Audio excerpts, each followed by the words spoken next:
I don't train as much because of how expensive some MMA gyms are. God, they are expensive. Yeah, they can get super pricey. And especially for like if you're a broke kid. But the thing is, you'd pay for college. They pay way more money for college to learn stuff that you're not even going to learn as good of a lessons as you're going to learn in jiu-jitsu academy or fighting academy. Mm-hmm. So it's really not that much. And if you're training at a good place, like a good place where the instructor has a lot of experience, then like you're paying for the knowledge that instructor went through years and years and years of studying this knowledge, training, getting beaten up, putting himself in uncomfortable scenarios for years to get to the spot he's at. So paying him some money to give you that knowledge and experience, it's worth it. Yeah, that's true. I feel like every time if I'm going to do a subscription or something, it has to be like an investment. You know what I mean? Like exactly. Like how I invest, like I do the Thorn thing. It's like $50, almost $60 a month, but it's like, I know it's the long term it's good for me. So it's like you can't really put $1 on your health, I guess. You know what I mean? Oh, fuck. The Thorn? Fuck no. Like I take the Thorn supplements, like the AM and PM ones, and I do a subscription. It's like $50, almost $60 every 45 days or something. It's probably giving you some fucking good shit, dude. Oh, yeah. But that's true. Like, especially, well, for us, one of our main goals is improve our grappling and improve our jiu-jitsu. So with that, you have to improve our health. So I've always said for the longest time, if it has to do with improving my health and my performance, I'm going to just buy it. I'm not even going to think twice about it. For real. Yeah, if it's going to go to improving you.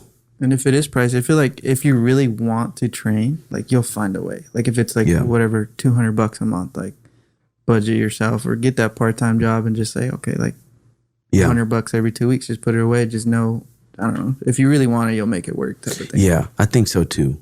Because it's not that hard to go into some random place, Ace fucking Hardware, Trader Joe's, and say, hey, I'm looking for part-time work.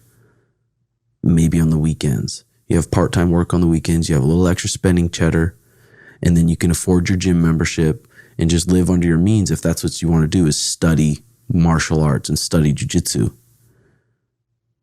Yeah, but you can't afford it. It's like, well, what are you doing with your time then that you can't afford the $150, $160 a month? But I get it. It can be expensive, but like I said, it's just like paying for your college. Just like paying for college and your knowledge, and so I think it's worth it. But some places like California, dude. Oh, I know. I bet it's crazy. $250, $300 for a membership. That's wild. It's a car payment. Yeah, that's a fuckload. Want to know what pisses me off? When a white belt tries to correct my form in a roll. God, sometimes you run into those guys that do that. But I think they need to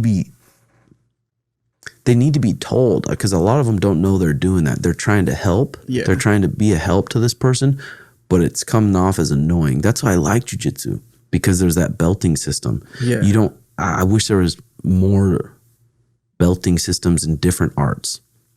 Like, because in different arts, like being a mechanic or being even an editor, you can have some white belt teaching a black belt, and the black belt will be like, shut the fuck up. Like, I've been doing this for 10 years. I know, but it doesn't make sense if you're fucking up that guy, why is he going to give you advice? You know what I mean? Yeah. Or at least you let him know, you know. Then, yeah, when they do give advice, that just makes me want to fuck them up more. It's like, well, I'm going to tap you out 20 times this fucking round just because you're trying to coach. But again, they're coaching for the wrong way. So I think they need to be told, and I think that's the instructor's job to nicely tell them, say, hey, just learn and drill what I'm telling you, and then don't be coaching the other guys. Like the guy from your old gym that came in, a purple belt.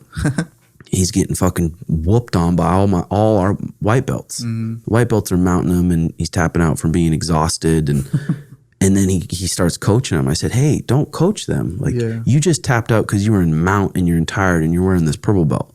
So don't coach my students. He said, they asked me. I said, no, they fucking don't. So don't talk to them. Just come in, take the class, and go. And then he canceled his membership. But I think that needs to be said to keep the type of person and the group of people that we have in there. Like, everyone gets along with everyone. There's no fucking douchebags. Everyone's welcoming to new people. There's no like know-it-alls. And to keep that, I think those conversations need to be had, don't you think? Yeah, for sure. I feel like it's hard for me to kind of say, hey, don't do that. But yeah, sometimes you just have to put your foot down, I guess, you know?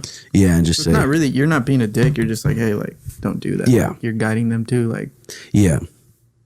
Yeah, and I don't feel as bad because it's like my academy, yeah, you know? that's true.